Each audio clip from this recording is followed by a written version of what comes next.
Hi hello welcome to Big TV. నేను మీ Gautami. So ఎన్నో సినిమాలు మనం రోజు చూస్తూ ఉంటాం, థియేటర్స్కి వెళ్ళి చూస్తూ ఉంటాం. మన మనసుకి హత్తుకొని మనకి ఎంతో ఇన్స్పైర్ అయిన మూవీస్ చాలా ఉంటూనే ఉంటాయి. మరి అలాంటి సినిమాల్లోని కొంతమంది లవ్ స్టోరీస్ కావచ్చు, లేకపోతే కొంతమంది ఫ్యామిలీ సీన్స్ కావచ్చు, కొంతమంది పెళ్లి సీన్స్ కావచ్చు. ఇలా ఒక్కొక్కటి కొన్ని సినిమాల్లో వాళ్ళకి నచ్చిన సీన్స్ని పిక్ చేసుకొని వాళ్ళ రియల్ లైఫ్లోని రీక్రియేట్ చేయడానికి ట్రై చేస్తూ ఉంటారు. కానీ ఇక్కడ కనిపించిన ఈ లేడీస్ మాత్రం అలాంటిది చేయలేదు. ఒక దొంగతనాన్ని ఆదర్శంగా తీసుకొని వాళ్ళ నిజ జీవితంలోని ఆ దొంగతనానికి ఇంప్లిమెంట్ చేశారనమాట. ఏంటి నమ్మట్లేదా? నిజమేనండి బాబు. మరి ఇది ఎక్కడ జరిగిందో తెలుసుకోవాలనుకుంటున్నారా? అయితే తప్పకుండా ఈ వీడియో మీరు చూడాల్సిందే. నల్గొండ జిల్లాలోని నక్రేకల్ మండలంలో జరిగిన ఇన్సిడెంట్ అనమాట. సో కోఆపరేటివ్ బ్యాంక్ అక్కడ ఏదైతే ఉందో, నాగరాజు అనే వ్యక్తి ఆ కోఆపరేటివ్ బ్యాంక్కి గోల్డ్ లోన్ కోసం అని చెప్పి బ్యాంకుకి వెళ్ళడం జరిగింది. ఓకే, బ్యాంకుకి వెళ్ళిన తర్వాత తనకి ఎంత లోన్ కావాలి ఏంటి అన్న వివరాలన్నీ కూడా మాట్లాడుకొని ఆ నగలన్నవి ఆ బ్యాంక్లో పెట్టడం కూడా జరిగింది. పెట్టిన తర్వాత లోన్ కూడా తీసుకోవడం జరిగింది. 3 లక్షల రూపాయలు తీసుకొని తనతో పాటు క్యారీ చేసిన బ్యాగ్లో పెట్టుకొని అదే బ్యాంక్లో పక్కన కూర్చోవడం జరిగిందనమాట. అయితే ఇదే అదనుగా చూసుకొని ఇద్దరు లేడీస్ అక్కడికి వచ్చి, అంటే మొదటి నుంచి కూడా నాగరాజుని బాగా అబ్జర్వ్ చేస్తూ ఉన్నారనమాట. అతను కోఆపరేటివ్ బ్యాంక్కి ఏ టైంకి వచ్చాడు, ఎంత డబ్బులు తీసుకున్నాడు, ఎక్కడ కూర్చుంటున్నాడు, అండ్ తనతో పాటు ఎవరైనా వచ్చారా లేదా, తను ఒక్కడే వచ్చాడా అన్నది మొత్తం కూడా ఇవి ఇద్దరు లేడీస్ అబ్జర్వ్ చేస్తూ ఉన్నారు. అండ్ వన్స్ ఒక్కసారిగా నాగరాజు డబ్బు తీసుకున్న తర్వాత చైర్లో కూర్చున్నాక ఈ ఇద్దరు లేడీస్ ఒకరు నాగరాజుకి అటువైపు, మరొకరు ఇంకొక వైపు కూర్చున్నారనమాట. అంతే. కూర్చున్న తర్వాత ఏం జరిగిందో చెప్పాలంటే మీకు ఒక్కసారి వీళ్ళు తీసుకున్న సీన్ ఏంటి అనే వివరాలు కూడా తెలియాలి కదా. మరి అతడు cinema the most famous movie. So అందులోని ట్రైన్ సీన్ ఏదైతే ఉందో ప్రతి ఒక్కరికి కూడా గుర్తుండిపోయే ఉంటుంది. కోట శ్రీనివాసరావు ఒక వ్యక్తి చేత డబ్బులు పంపిస్తాడు, గుర్తుందా?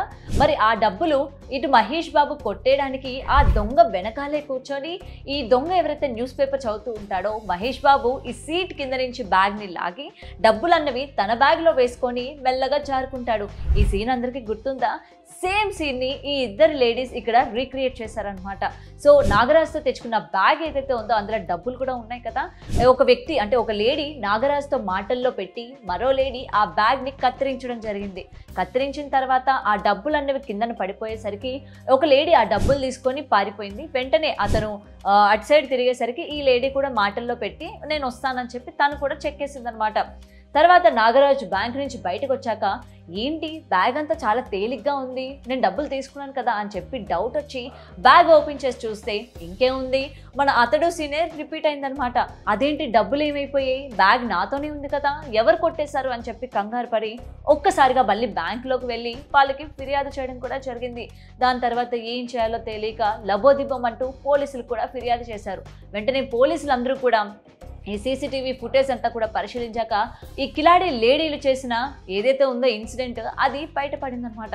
చూసారా, ఏదైనా మనం సినిమా చూస్తే అందులోని మనకి ఏది ఉపయోగపడుతుంది, ఏది ఉపయోగపడదు, మన లైఫ్లో దేన్ని తీసుకోవాలి, దేన్ని తీసుకోకూడదు అని కొన్ని ఉంటాయి. కానీ ఈ లేడీస్ ఇద్దరు చూడండి, ఈ దొంగతనం సీన్ ఇంత ఫేమస్ అయింది కదా, దీన్ని మనం ఎందుకు రీక్రియేట్ చేయకూడదు అని చెప్పి నిజ జీవితంలో రీక్రియేట్ చేసి చూపించారు.